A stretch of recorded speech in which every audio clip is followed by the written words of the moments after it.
you've made a lot of different accents in I can like hear TV, like Smack the Phony. I can hear that you might be an expert on how inaccurate my No, accents I'm are. not German. Not Austrian. No. Yeah. But and then you've done also the Claire in the Community on Yes. the radio Yes. sitcom. Some of my readers are really big fans of the show. Oh, that's big, great. big fans. So they asked me to ask you this question: how did you actually prepare to voice Greta, who is like a really blonde Austrian stallion, Austrian horse. and with a little bit, arrogant, maybe? Yes. You're not that kind of person, really. I love playing those people, though. Oh, really? Because it's all the things that you can't ever do in real life. It's like doing all the banned things. It's like going on a trolley dash through the sweet aisle. Yeah. I basically, when I have to do an accent, I just watch loads and loads and loads of YouTube. Oh, Loads like Austrian. Yes, yeah. There's a thing called the Accent Project where different people record the same set of sentences in their accents. And so I do that. And I watch loads of interviews with Christoph Waltz, who's Austrian. If I hadn't known it was you, I would have thought that was like a kind of a native. Oh, well, thank you. That is I'm really really thrilled good. because the other two, one is German, one is Austrian. Yeah, exactly. And I do quite a lot of Scandinavian accents. I had been doing quite a lot of Scandinavian accents and then a Russian accent. So I'd had a whole year of doing European characters, but not Austrian. And I just felt I kept slipping into those others. So I'm really thrilled with that compliment. Thank you. I think, how does it work for you being voicing for like a sitcom on a radio and then on an animation and then proper movies like with the whole Yeah, you. they're quite different. Different, yes. Yeah, How they're does really it different. work? You have to put a lot more energy. The less of you they have, the more energy you have to put into it. So lots of us have seen Robin Williams doing. Have you seen that YouTube of Robin Williams recording the genie in Aladdin? And it's crazy big. Okay.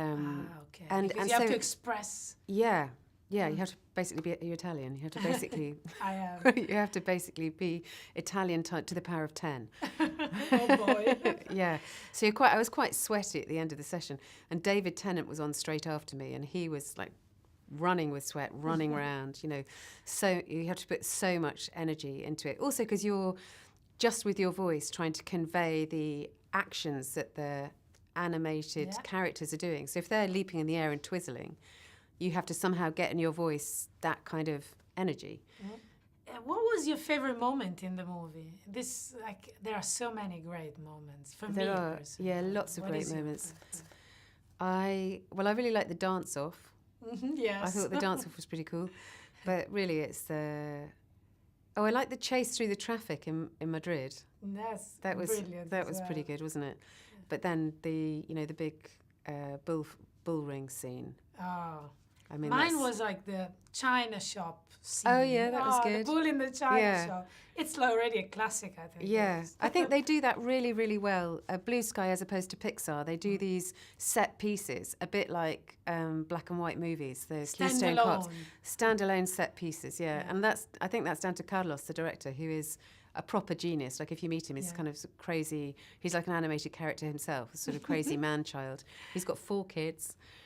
Lovely wife. Yeah, 2 kids. I think there's something like 21 and 17 and then 9 and 7. So they had a big gap between the 2 sets. And you can really... And his daughter plays Nina. Ah. Yeah, and so, so you can just feel it's that delighted dad playing with the kids at work in lots of these That's a good pieces. anecdote. What makes you laugh? I mean, you make people laugh for a living. I think I laugh at laugh at absurdities, the absurdities of life, and I really laugh at how ridiculous life is. I really like You've Been Framed, because you can't predict. So I suppose I'm better now at predicting where a joke will go.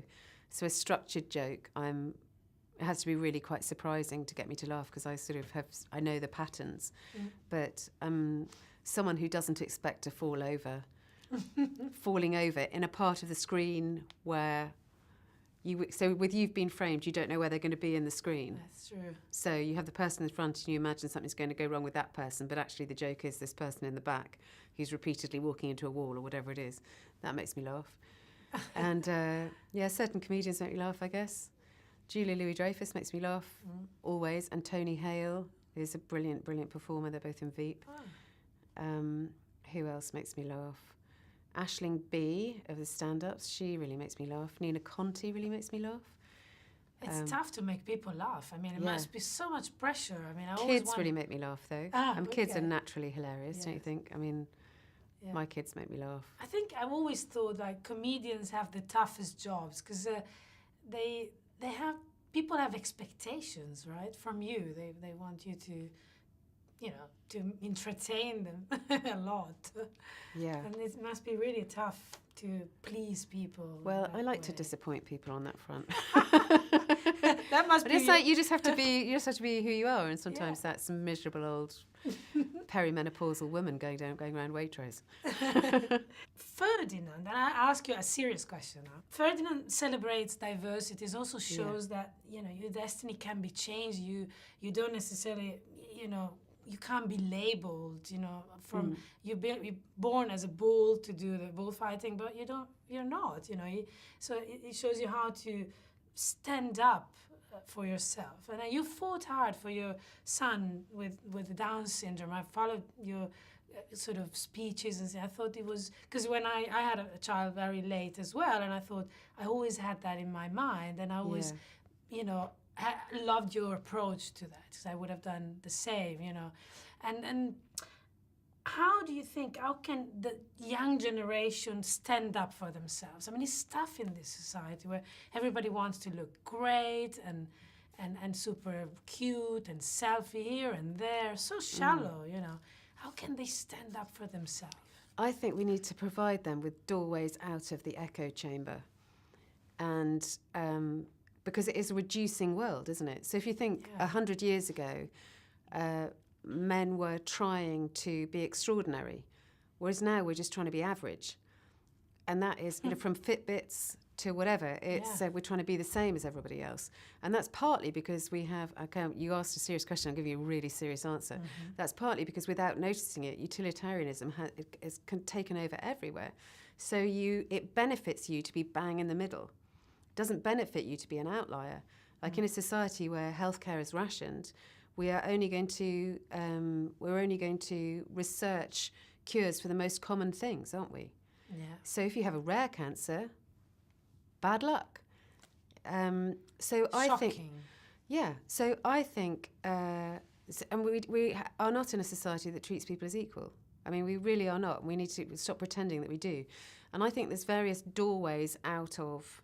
It's like we're in one bowling alley and there's various doorways out of it. And I feel in some ways incredibly lucky to have my child with a disability, because I couldn't conform even if I wanted to, and nor can he. But once you just can't conform, you stand back a bit and you look and you realise that all the status quo, all those standards are bogus. But it takes being forced out of it, having this doorway out, which I didn't want to take. But now I'm here, I go, thank goodness. I don't have to do Suzuki violin. And guess what? My child only needs to be good at one thing. They don't need to do all these things. Guess what? My child just wants to spend time with me. That's all they really want to do. They don't want to do after school swimming, cricket, rugby. Or one of them does, but the other ones don't. But I feel really lucky that even though I do put that stress on myself, I honestly feel it's a blessing to have this step out. So for people who don't have the step out like I do, it's consciously carving yourself a doorway out of the mainstream. Doesn't matter, just stand against it. One way that became really clear to me was my son. He was at Holy Trinity Primary School, which is a really, really great school, as you know. And he contributed so much to that class. All the teachers and the other parents would say to me, that class was different to other classes. It wasn't even necessarily that they were more caring, because I think the other class in that year were more caring, but they were more fun, they were kind of more individual. They were really, really, really bonded.